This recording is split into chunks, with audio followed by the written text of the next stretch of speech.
Alright, back in the misty environment that is my room on camera for some reason. I think I may have broken the camera again. Which, those of you who know that it's been broken before, and I threw it against the wall to get it to work again. Okay. So anyways, we're talking about UFC 96. Rampage Jackson versus Keith Jardine. Quick thoughts on the card. Solid. Couple of really good fights on here, and then a couple of fights that I'm not quite as keen on. But that can be said for almost every UFC card. I had something else to mind. Oh, I didn't mention the random things video, but the sim is actually out predicting the rest of us on MMA Playground. So I think I did a good job on that piece of programming. Kind of proud of it. Hopefully someday, commercial distribution maybe. Maybe you'll be buying and paying me. That would be nice. Anyways, first up, at least according to MMA Playground. I'm looking at this though. It's probably really out of order, but I'm going to go with it. Tanner McCrory versus Ryan Madigan. Ryan Madigan is a fairly well-rounded fighter, but has not fought anyone that we can really remotely gauge his skill against. He's fighting Tanner McCrory. Tanner is bigger, stronger, I think, and a better grappler. I think he will take him down and tap him relatively quickly, and maybe in highlight fashion, which would be kind of cool. Second fight of the night, possibly the fight of the night. Pete Dragosel, Matt Brown. Both love to brawl. Both are pretty good at it. Both have technical abilities, both on the feet and on the ground. Pete Sell is huge for 170. I was very surprised when he made the weight, actually. You know what, Pete Sell should probably win this fight. I'm going to go on the hope that maybe he fights smart, at least for part of it, and puts Matt Brown on his back. Because Matt Brown, though pretty skilled on his back, I say, is not at the level of Pete Sell. I'm going to take Pete Sell by UD, just because Pete loves to brawl, and I think that will be a large portion of the fight, and I'm basically hoping he doesn't get knocked out. Matt Hamill versus Mark, the Philippine Wrecking Machine Munoz. Matt Hamill, second round TKO I'm going with. Heavy-handed. Better wrestler, I think, than Munoz in MMA terms. I also think Munoz is a bit slow, or not slow, small for the weight. And I think that will cost him. So I'm going with Matt Hamill. Although Matt Hamill, please try not to eat punches with your face again. Jason Burrell's Tim Boach. Tim Boach, if you could put him on his back, he has nothing. I think Jason Burrells can do that. I think he'll tap him in the first round. That being said, Boach has, I swear the man has cement in those gloves. And he will knock you out if he can lay and clean. It does not matter who you are. So I'm not ruling out Boach, but the technical mindedness of me says Jason Burrells won this fight. Aaron Riley, Shane Nelson, taking Aaron Riley by UD. Went back and forth on this fight. I think it's closer than a lot of people think it is. I mean, if Shane Nelson can put Aaron Riley down, I don't think he can finish him, but I think he can probably control him enough to win a decision as well. Riley, though, historically not the easiest man to take down. He's a bigger fighter than Shane Nelson. He's, I think, just a little bit more well-rounded. He's better on the feet. He's tough as nails. If you cannot break Aaron Riley's jaw, you will not finish Aaron Riley with strikes. So I'm going with Aaron Riley by UD just because I don't particularly see him finishing Shane Nelson either. By Pat, Brendan Truth Vera. Brendan the Truth Vera better win this fight, and it better be in destructive fashion. Mike Pat, well, he could potentially be a good fighter if he felt full-time to it, but he's not a full-time fighter. And thus is, we'll say, a high grade of tomato paste. Brandon Vera, second round TKO, and God, if he goes to decision or loses to Mike Pat, reevaluate fighting career. Gray Maynard, Jim Miller. Had to go with Gray Maynard. He can slow Jim Miller down and grind out a decision, basically, in a somewhat boring fashion.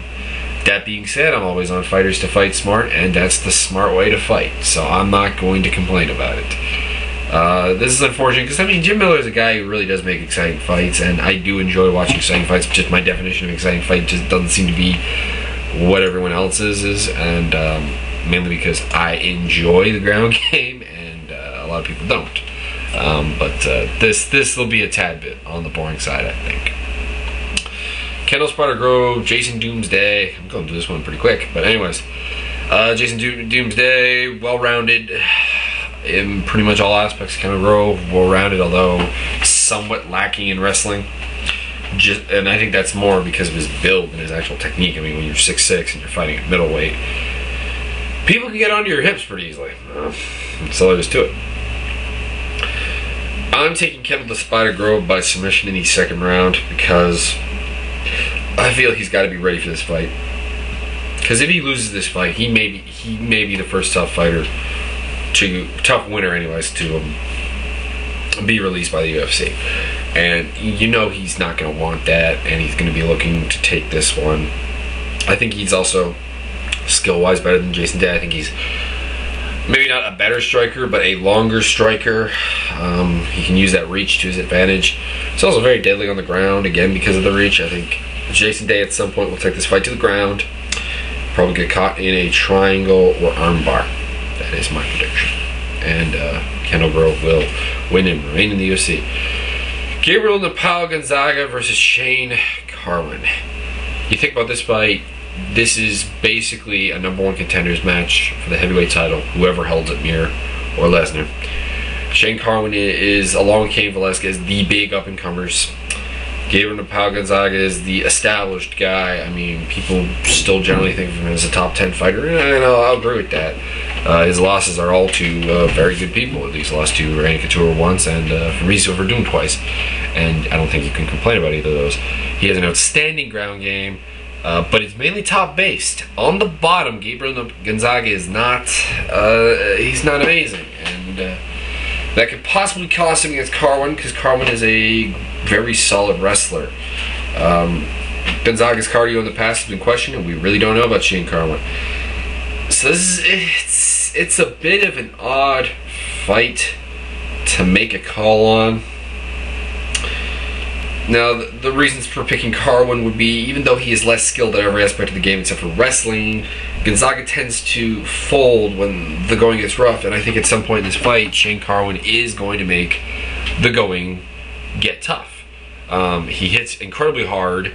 He hits with the ability to knock out, and if you can do that to Gonzaga, I think you can possibly drive him back and make him fold on a mental level. And I think that's one way the fight could go. The other way is Gonzaga comes out and he fights like the Gonzaga that we want him to. I mean, he's a better striker, although he should probably stop falling in love with his high kick so much, and probably remember that he is a BJJ guy, not a striker, and uses striking only when it's working. He seems to want to use the striking at times when he really should not, i.e. the Randy Couture fight.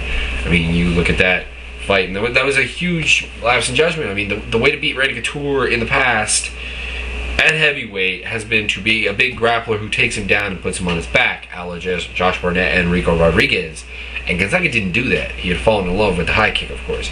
So he's got to stay away from that. That being said, can he take Carwin down? I don't really know if he can. It's an interesting fight, and I really wish I was watching this. For the record, I will not be watching this fight card because I'm having to do stuff with the family this evening. I will probably torrent it and watch it later. I don't like to do that. I like to watch the fights live as much as possible, but sometimes you just can't. So, after going back and forth on this repetitively, I'm going to go with the technical.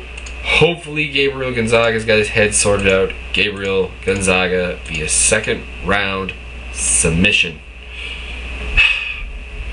Next up, the main event, Keith Jardine versus Rampage Jackson. Damn, I spent a long time on that fight.